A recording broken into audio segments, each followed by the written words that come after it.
Hi guys, welcome to Glitch Guru. In this video, we'll show you how to factory reset a Samsung Galaxy phone using just the buttons. So to do this, you'll first need to power off your Samsung phone if it isn't already. For that, you'll need to press and hold the volume down button and the power buttons together. Once you see the power off menu, select power off. Now tap on power off again to confirm.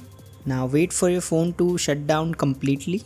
Now you'll need to connect your Samsung Galaxy phone to a PC or laptop. So plug the one end of the cable to your PC or laptop and the other one to your Samsung Galaxy phone. Once your Samsung Galaxy phone starts charging, you will need to press and hold the volume up button and the power buttons together.